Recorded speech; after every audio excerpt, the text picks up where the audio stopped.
Hey True Believers, Englentine here with another top 10 list. I like doing these things every week and finding out what is actually selling to the customer, not what's just selling to the shops. And from what we hear, Legacy is just leaving them with so many books left on the shelf. So anyway, once again, this is from Bleeding Cool, so take it with a grain of salt if you will, or however you want. And one thing I would like to say I think they do a very good job of is giving a shout out to the people who contribute. So here we go, and I would like to pick out Famous Faces and Funnies from Florida as the comic shop name of the week, just for being a play off of the comic book Famous Funnies. And with that said and done, let's take a look at the top 10 comics sold to customers for the week of 11/1/2017. Number 10 is Dead Man from DC Comics. Number 9 is Paper Girls number 17. Number 8 is Star Wars Darth Vader number 7. Captain America number 695 takes the number 7 spot. Number 6 was taken by Superman number 34. 5 belongs to The Walking Dead number 173. 4 is the Dark Knight's Metal tie-in Justice League number 32. 3 belongs to White Knight, Batman White Knight, number 2 to be exact. Number 2 is Batman number 34. And finally, at number 1 with barely a surprise is Batman the Devastator. Which, it's a good book, so I can understand why it's number 1. Just want to see more of it. And here is actually my favorite part of the week, is going through what the comic book shops, what the retailers had to say about how things sold this week. Batman and Company continue to steamroll the rest of the competition this week as Metal and Batman titles take the top 4 spots on the FFF top 10 list. Oh, well, now we know who said this one, huh? The Devastator and Justice League Metal tie-ins were the top 2 selling books. Batman and White Knight follow close behind. Darth Vader was the only Marvel book in the top 10, just barely outselling Walking Dead. The shocker of the week had to be Dead Man, selling on par with Injustice. Neil Adams hadn't been putting out his best work in recent years, but Boston Brand might just fit his current out-of-his-mind writing style. And since at the time of this recording I'm about to pick up Dead Man number 1 to read, I'm glad to be hearing this. Paper Girls, Saga, and Baby Teeth on their 2nd and 4th week respectively were the other indie books that made it into our top 20. Baby Teeth is a popular book at our store for sure, but the Halloween Comic Fest definitely helped boost the numbers a bit. Now, okay, they're saying this, but this is obviously a local thing. And while Paper Girls made it in the top 10, you hardly ever see Baby Teeth outside of this particular store's top 10 sales. So take that with a grain of salt. The only other Marvel book to top 20 was Astonishing X-Men, which sold the same amount as Baby Teeth again on its 4th week. Legacy is already running out of steam, to which should come as a shock to absolutely no one. Turns out big numbers don't make up for lack of direction and backpedaling on character development. DC and Metal especially have been killing it for a while now and don't seem to be stopping anytime soon. When Harley and Ivy Meet Betty and Veronica sells more than Captain America, then you know you as a publisher have made some missteps that need to be addressed. Or you could just start only publishing Star Wars and X-Men comics from now on. Not a bad week. Now Marvel got Darth Vader into the top 10. Other than that, no Marvel made it into the top 10. Biggest surprise was the Dead Man number 1 sold out and made the top 10. Ragman 1 outsold Amazing Spider-Man that came out last week. Never thought I would ever see that. Marvel still seems to be D.O.A. Wow. I'm a fan of Ragman the character, but not the book itself, and that actually surprises me that in any shop it outsold Amazing Spider-Man. But hey, more power to it. I'd rather read about Ragman than Spider-Man these days anyway. A group of time-displaced teenage girls are all that kept Batman from total domination this week. Paper Girls number 17 comes in 3rd behind Batman and White Knight. Mark Waid and Chris Samney gave Cap his first appearance in our top 10 in quite some time, and deservedly so. Otherwise, Marvel's legacy offerings are not moving the needle one way or the other. Extremity continues to outperform and still hanging out in the top 10, albeit at the bottom. The final tally, DC Comics has 5 books, Image 3, and Marvel 2. No surprises at all. Batman and Walking Dead almost entirely pushed Marvel out of the top 5, except for Captain America, which fared better than most Marvel Legacy titles. Dead Man's cool glow-in-the-dark cover flew off the shelf even at $1 higher than the standard copies. You know, we're talking about Marvel a lot and hoping that they come back and be the industry giant again, but shoot, man, let's just accept the fact that it's DC nowadays. Let's put DC and Image at the top and forget about Marvel. They certainly have forgotten about the readers. Anything Batman completely dominates every week. Anything metal related always makes the top 5. The big surprise was that Black Panther made the top 10 for the second week in a row, and Captain America and Spider-Man also did very well this week. Batman White Knight number 2 would have been higher had UPS not crunched all cover A. Still not seeing much interest in Legacy beyond people already getting the titles. No new readers. Not sure where they go from here.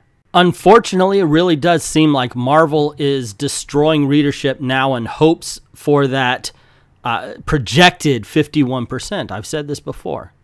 They don't care about modern readers because maybe they will get the new ones that come along. But without keeping us, they're not going to be around for those new readers. It was an Image and DC heavy week for us, with Paper Girls as our bestseller and Batman White Knight number 2 and Batman the Devastator right behind it. Number 1 with a bullet, the new Image series from Jake and Simon and Jorge Corona, was sold really well for us this week, showing up around the middle of our bestseller list. This near-future tale of extreme internet harassment that straddled the line between mystery and horror is definitely timely and, unfortunately, probably relatable for many. Wow, quick review of number 1 with a bullet. That is a retailer that appreciates this book, so, you know, I'll be reviewing it soon. As usual, the week went to the Cape Crusader. Our top mover was Justice League number 32, but it was, of course, a metal tie-in. Batman number 34, Batman the Devastator number 1, Batman the Merciless number 1, and Sean Murphy's Batman White Knight number 2 worked to dominate half of our bestsellers list for the week. Forget Marvel or DC, it's Batman that's carrying the industry right now. Elsewhere, Marvel's Legacy renumbering squeezes in at the bottom of the list with Iron Fist number 74, Avengers number 673, and the ever-reliable team of Mark Waid and Chris Samnee on Captain America 695. I was hoping more attention would be paid to Iron Fist because it is really a good book. It's pretty decent to pick up. Dead center in the list, we have Peter Parker, the Amazing Spider-Man number 6, which I'm pretty sure he means Peter Parker, the Spectacular Spider-Man number 6, a book I am happy to see going into so many readers' hands, because this was a great Spidey story. For my money, Zdarsky is really delivering on that title. Hey, that's fine. For my money, I'd rather spend it somewhere else. Marvel managed 1 spot in our store's top 10. And that went to Captain America 695, which took 8th place. Otherwise, it was DC all the way, with Batman taking the top 3 slots, and the 4th book, Justice League, was a Batman tie-in. Peter Parker Spectacular Spider-Man number 6 was 2 copies away from tying for 10th place, and had the book featured stronger art, it might have well broken into the top 10. Several were intrigued by our hand-selling pitch for the story, but turned off by the artwork. Gee, Alexis Alonso, it seems like your idea that art does not sell a visual medium like comic books is wrong.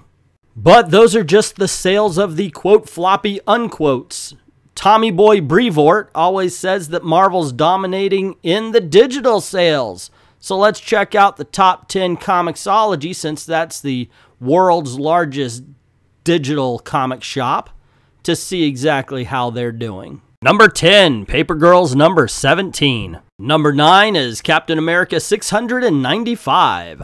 Number 8 is Injustice 2, Chapter 30. Number 7 is Darth Vader number 7. Number 6 is Superman number 34. Batman White Knight number 2 takes the 5 spot. Number 4 goes to Justice League number 32. The third spot is taken by Batman number 34 with a very movie-esque Aquaman on the cover, I will say. The runner-up in the number 2 spot is Batman the Devastator number 1. And the number 1 digital comic book sold just to prove Marvel's dominance in the field is Walking Dead number 173. There you go, gang. That'll show you. That'll show you for saying that Marvel isn't selling well. They'll prove you wrong. Holy Toledo. In the entire top 10, 2, Darth Vader and Captain America. That's it. Now, if you go top 20, the story is a little bit different. However, of all these identity politics books they love to say that everybody wants to buy, was Iceman at number 21. Guardians of the Galaxy was number 20. Spectacular Spider-Man number 18. 16 belonging to the Avengers. 15 to Old Man Logan. 13 to Spider-Man. And 12 going to Astonishing X-Men. So I guess if you expand it out to the top 20, by the way, each DC book you see here is in the top 20 at some point, you do see a bit more of an even keel. You've got 8 from Marvel and 10 from DC, but what? Marvel doesn't even show up until number 7? They used to be the great. But I guess really what we're seeing is what we already knew. Marvel is just D.O.A. They're falling, they're slipping. You make us care. I'm glad that a lot of people liked Captain America 695 better than I do. I hope it picks up. I hope I can jump on that bandwagon as well. Until then, dude, I'm DC. But that's just my opinion on this whole shebang. What is yours? What do you think about the countdown this week and about what the retailers had to say, or any of my comments on what they had to say? Please let me know in the comments below. Also, if you like videos like this, let me know in the comments below if you want me to continue to do this. Also, if you don't like it, I'd just like to hear all sorts of feedback. So please, please, put what you think in the comments. Also, click like, share, of course, because that's really important. And don't forget to hit subscribe and notification bell if you haven't done that already, so you don't miss anything that happens around these parts. And cool things do happen around these parts. Also, if you don't mind heading on over to Patreon or VIDME, we have the links in the description below. Help us keep the lights on here. Help us keep making videos for you, because it's fun to do. And, well, if you made it this far, I guess you enjoy it also. We'd like to thank everybody who's already done that, and to everyone, all of the true believers who feel the same way Dr. Seuss did when he said that words and pictures are yin and yang. Married, they produce a progeny more interesting than either parent. We thank you all very much for watching.